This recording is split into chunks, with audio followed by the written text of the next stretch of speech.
ప్రతి ముత్తైదు అంబను కాదే కవిచేది తన మదిలోని కలకలనన్ని అమ్మలకేగ తెలిపేది నెలతలే లేకుంటే దేవుడికి నెలవేది భక్తులే రాకుంటే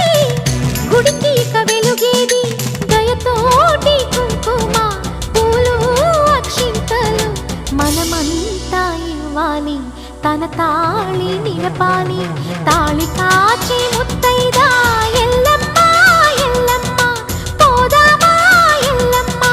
ఉసురు కాచి